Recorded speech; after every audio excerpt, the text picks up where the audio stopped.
నాగార్జున గారు, ఏంటి పవన్ కళ్యాణ్ గారు విడుదల చేసినటువంటి వీడియో పైన మీ రియాక్షన్ ఏంటి?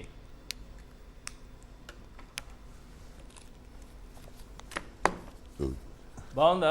పవన్ కళ్యాణ్ గారు ఈ మధ్య కాలంలో సినిమా షూటింగ్లో బిజీ అవుతూ మరి కొత్తగా సినిమా షూటింగ్ కోసం ఈ వీడియోలు తీసుకుంటున్నారేమో. బట్ అసలు ఆయనకున్న అధికారం ఏందో నాకు ఒకటి ఆశ్చర్యం. నిన్న 2 రోజుల క్రితం ఒక వార్త వచ్చిందండి, ప్రజల ఆస్తిలో ఎమ్మెల్యేలు వేలు పెడుతున్నారని.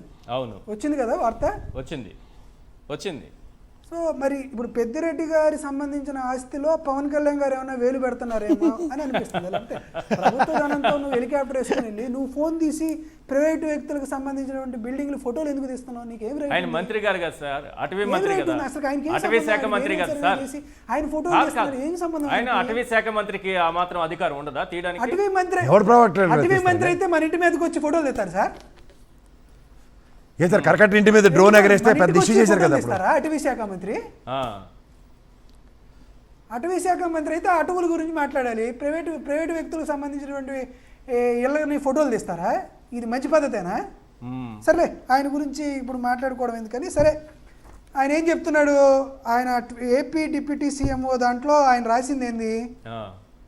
an exclusive aerial survey has exposed 76.74 acres of illegal encroachment inside the protected Mangalam-Peta forest lands. అంటే మంగళంపేట ఫారెస్ట్లో ఉన్నటువంటి 76 ఎకరాలు ఎవరో ఒకరు ఇది ఇల్లీగల్గా ఎంక్రోచ్మెంట్ చేశారు అనేది చెప్తున్నారు. సరే, దీనికి సంబంధించి హైకోర్టులో రిట్ పిటిషన్ వేశారు పెద్దిరెడ్డి రామచంద్రారెడ్డి గారు 3601 ఒక రిట్ పిటిషను, మిథున్ రెడ్డి గారు 3600, వారికి సంబంధించినటువంటి ద్వారకానాథ్ రెడ్డి గారు 3693, మొత్తం 4 రిట్ పిటిషన్ వేశారు. ఏమని వేశారంటే ఆ 74 ఎకరాలు మా భూమి అని వాళ్ళు పిటిషన్ వేశారు. పిటిషన్ వేస్తే కోర్టు ఏం తీర్పు ఇచ్చిందంటే, అయ్యా మీరు రూల్ ప్రకారం వెళ్ళండి, దాంతోపాటు let counter affidavit be filed within 2 weeks, 1 week thereafter to filling the rejoinder, list the matter 6/3/2025. ఎప్పుడు ఇచ్చారు ఇది? సుమారుగా 5-7 నెలల క్రితం ఇస్తే ఇప్పటికీ చంద్రబాబు నాయుడు గారి ప్రభుత్వం కానీ లేకపోతే పవన్ కళ్యాణ్ గారికి సంబంధించినటువంటి డిపార్ట్మెంట్ కానీ ఈ రిట్ పిటిషన్కి కౌంటర్ వేయలా. నిజంగా 74 ఎకరాల ప్రభుత్వ భూమి అయితే నువ్వు కౌంటర్ వేసి కోర్టు ద్వారా ఎంక్రోచ్ అయినటువంటి ల్యాండ్ని తీసుకోవచ్చు కదా. నువ్వు కౌంటర్ ఎందుకే లేదు? ప్రభుత్వం కౌంటర్ వేయమన్న తర్వాత ఇప్పటికీ ఎప్పుడో మార్చిలో కౌంటర్ దాఖలు చేయమని చెప్తే ఈ రోజుకి కూడా ఎందుకు కౌంటర్ వేయలేదు? ప్రభుత్వం దగ్గర సమాచారం లేదా? నువ్వు వెళ్ళి హెలికాప్టర్లో వెళ్తున్నావు, కౌంటర్ వేసి పెద్దిరెడ్డి గారు రామచంద్రారెడ్డి గారిది తప్పైతే కౌంటర్ వేసి నిరూపించవచ్చు కదా. మీరు ఎందుకు కౌంటర్ వేయకుండా హెలికాప్టర్ వేసుకొని వెళ్ళారు? సరే, చెప్దాం అసలుకి. ఇది 1968 16 సెప్టెంబర్న వచ్చినటువంటి ఫారెస్ట్ గెజిట్ అండి. Forest gazette. ఈ ఫారెస్ట్ గెజిట్లో ఏం చెప్పారంటే 1,18,042 ఎకరాల విస్తీర్ణంలో మంగళంపేట ఫారెస్ట్ ఉంది. ఈ మంగళంపేట ఫారెస్ట్లో సర్వే నంబర్ 295, 296లో 75 ఎకరాల 74 సెంట్ల భూమి మాత్రం ప్రైవేటు భూమి. దీనికి 30 అడుగుల వెడల్పుతో ఒక రోడ్డు కూడా ఉంది అని చెప్పి ఇది forest gazette 16th September 1968. So అప్పుడు ఇచ్చినటువంటి గెజిట్. ఓకే, ఇది అయిపోయిన తర్వాత ఈ 75 ఎకరాలు ప్రైవేటు భూమి కాదు, ఇది ఫారెస్ట్ ల్యాండే అని చెప్పేసి జూలై 1, 1975న ఆంధ్రప్రదేశ్ రాష్ట్ర ప్రభుత్వం సుమోటోగా ఒక కేసు వేసింది. ఈ కేసు అయితే 1975 నుండి 1981 దాకా, అంటే 6 సంవత్సరాల పాటు సుమోటోగా తీసుకున్నటువంటి దీని మీద వాదోపవాదనలు జరిగి విచారణ జరిగిన తర్వాత డైరెక్టర్ ఆఫ్ సెటిల్మెంట్కి సంబంధించి శ్రీ హసదుద్దీన్ అహ్మద్ ఐఏఎస్ గారు ఒక తీర్పు ఇచ్చారు. RP number 1/75. ఎప్పుడు ఇచ్చారు? ఇది నవంబర్ 19, 1981న ఈ తీర్పు ఇచ్చారు. ఈ తీర్పు ఏమైనా ఇచ్చారంటే ఒకసారి చదువుతానండి. In the light of the above petitioner I have convinced that respondents are eligible for patta ryotwari pattas for the full surveyor around 75 ఎకరాల 74 సెంట్లు ఇన్ సర్వే నెంబర్ 295 and 296 అని చెప్పి వారికి పట్టాలు ఇవ్వడానికి 1981 నవంబర్ 19వ తేదీన అప్పుడున్నటువంటి డైరెక్టర్ ఆఫ్ సెటిల్మెంట్ ఇచ్చినటువంటి తీర్పు కాపీ. ఇది జరిగిన తర్వాత 2022లో ఆ 30 అడుగుల వెడల్పు కలిగినటువంటి రోడ్డు ఇలా అయిందండి. ఎందుకంటే 1980 తర్వాత ఇలా అయింది. ఈ రోడ్డు ఇలా అయింది, అక్కడికి వెళ్ళేటువంటి రోడ్డు. ఈ రోడ్డు ఇలా అయితే పులిచెర్ల మండలం నన్నూరు వల్లిపల్లి గ్రామ పంచాయతీకి సంబంధించిన వాళ్ళు ఒక తీర్మానం చేశారు.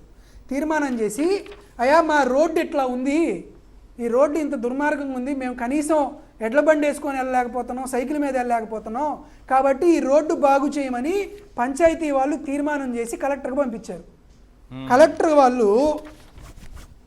వాళ్ళు ఒక సర్టిఫికెట్ ఇచ్చారు. ఏమని సర్టిఫికెట్ ఇచ్చారంటే, జీవో మెయిన్ సెక్రటరేట్ నెంబర్ 1856 ప్రకారం, అంటే 1968 సెప్టెంబర్ 16వ తేదీని ఇచ్చినటువంటి జీవో ప్రకారం ఈ ల్యాండ్ ప్రైవేటుకు సంబంధించినటువంటి వ్యక్తి. దాంతోపాటు ఈ రోడ్డు 30 అడుగుల వెడల్పు ఉన్నటువంటి ఈ రోడ్డు 1978 నుండి పంచాయతీరాజ్ డిపార్ట్మెంట్ ఆధీనంలో ఉంది. 1980లో పంచాయతీరాజ్ డిపార్ట్మెంటు ఈ రోడ్డుని వేసింది. 1980లో వేసినటువంటి ఈ రోడ్డు ఇప్పుడు శిథిలా వ్యవస్థకి ఈ విధంగా చేరుకుంది. కాబట్టి రోడ్డు ఏమని డిస్ట్రిక్ట్ కలెక్టర్ సంతకం పెట్టినటువంటి సర్టిఫికెట్ ఇది. ఈ రోడ్డు పంచాయతీరాజ్ డిపార్ట్మెంట్దని, అంటే పవన్ కళ్యాణ్ గారి ఇప్పుడున్నటువంటి పవన్ కళ్యాణ్ గారి సొంత డిపార్ట్మెంట్ అని, పవన్ కళ్యాణ్ గారు సంబంధించినదని వాళ్ళు ఇచ్చినటువంటి సర్టిఫికెట్. వీళ్ళు కలెక్టర్ గారు సర్టిఫికెట్ ఇచ్చిన తర్వాత దానికి సంబంధించినటువంటి టెండర్లు వేసి ఎక్కడా కూడా అటవీ భూమిని ఇబ్బంది లేకుండా, అక్కడ ఎంక్రోచ్మెంట్ ఏమీ లేకుండా, అక్కడ వన్యప్రాణాల సంరక్షణకి ఎటువంటి ఇబ్బంది లేకుండా దానికి సంబంధించినటువంటి ఆర్డర్ కాపీ ఇది. ఆ రోడ్ వేసినందుకు, ఈ రోడ్ వేసిన తర్వాత వాళ్ళు ఇచ్చినటువంటి మ్యాప్ ఇది. ఈరోజు మేము చాలా స్పష్టంగా అడుగుతున్నాం, అసలు ఆ 74 ఎకరాలకు సంబంధించినటువంటి భూమి రైతువారీ పట్టా అని ఎప్పుడో ఇచ్చారు. 2001లో పెద్దిరెడ్డి రామచంద్రారెడ్డి గారు ఒరిజినల్ ఓనర్స్ దగ్గరకు నుంచి కొన్నారు. చంద్రబాబు నాయుడు గారు ముఖ్యమంత్రిగా ఉన్నప్పుడే వాటన్నిటికీ సంబంధించినటువంటి రిజిస్ట్రేషను జరిగింది. ఇప్పుడు కొత్తగా ఈ భూమి ప్రభుత్వ భూమి, ఫారెస్ట్ ల్యాండ్ అని చెప్పడానికి దగ్గర మీకున్నటువంటి ఆధారాలు ఏంది? Right sir. దాంతోపాటు ఈ 75 ఎకరాల్లో చంద్రబాబు నాయుడు గారు, ఈ 75 ఎకరాల గురించి చంద్రబాబు నాయుడు గారు తెలియకపోవచ్చు, కానీ పెద్దిరెడ్డి రామచంద్రారెడ్డి గారు ఏం చేస్తున్నారు? అక్కడ విలాసవంతమని ఏమి లేవు సార్. చిత్తూరు జిల్లాలోనే పొంగనూరు ఆవులు అంటే అది ఒక సంస్కృతికి, ఒక సంప్రదాయానికి చిహ్నం. పాపం అది మరుగుపడిపోతున్నటువంటి ఆ జాతి గురించి చంద్రబాబు నాయుడు గారు ఎప్పుడు ఆలోచించరా? చంద్రబాబు నాయుడు గారు ఆలోచించకపోతే పెద్దిరెడ్డి రామచంద్రారెడ్డి గారు సుమారుగా 1000కు పైగా ఉన్నటువంటి పొంగనూరు జాతి ఆవులని సంరక్షించుకోవడానికి అక్కడ ఆ ఆవులన్నిటికీ కొన్ని కార్యక్రమాలు చేసి ఆ ఆవులన్నిటినీ అక్కడ పెట్టి వాటన్నిటినీ జీవనానికి కావాల్సినటువంటి కార్యక్రమం ఆ 75 ఎకరాల్లో ఆయన కట్టుకొని ఏదో చిన్నపాటి ఫామ్ హౌస్ కట్టుకుంటే అది అదేదో పెద్ద అన్యాయం జరుగుతున్నట్టు, అదేదో పెద్ద కళాఖండం అడగట్టినట్టు, ఆటవిక సామ్రాజ్యం పెద్దిరెడ్డి గారిదని మీరు రాసుకున్నారు కదా. చంద్రబాబు నాయుడు గారు ముఖ్యమంత్రిగా ఉన్న కాలంలో 2001 నుంచి ఇప్పటిదాకా ఈ 25 సంవత్సరాల్లో చంద్రబాబు నాయుడు గారు 14 సంవత్సరాల పాటు ముఖ్యమంత్రి ఉన్నాడు. అవును. ఏం చేశారయ్యా? పెద్దిరెడ్డి రామచంద్రారెడ్డి గారు ఆక్రమణ జరిగితే చంద్రబాబు నాయుడు గారు ఏం చేశారు? దాన్ని ఎంక్రోచ్మెంట్ చేయకుండా ఎందుకు చంద్రబాబు నాయుడు గారు ఈ రోజు కూడా పెద్దిరెడ్డి రామచంద్రారెడ్డి గారు ఎంక్రోచ్మెంట్ మీద ఎందుకు మాట్లాడలా? ఎందుకు మాట్లాడంటే పెద్దిరెడ్డి రామచంద్రారెడ్డి గారు అంటే ఆయన తప్పు చేయలేదనే విషయం చంద్రబాబు నాయుడు గారికి తెలుసు కాబట్టి, కానీ పెద్దిరెడ్డి రామచంద్రారెడ్డి గారిని బద్నాం చేయాలంటే ఎవరో ఒక జోకర్ కావాలి కాబట్టి పవన్ కళ్యాణ్ గారిని ముందుకు తీసుకొచ్చి ఆయన పేరు చెడగొట్టేటువంటి కార్యక్రమం జరుగుతుంది కాబట్టి. రైట్. మీరు ఒక పని చేయాలి, ఈ ఎవిడెన్స్ మొత్తం కూడా పవన్ కళ్యాణ్ గారికి పంపిస్తే ఆయన హెలికాప్టర్ని అటు తిప్పి ఇటు తిప్పి కరకట్ట వైపు పోతారేమో, చూద్దాం, ఆశిద్దాం.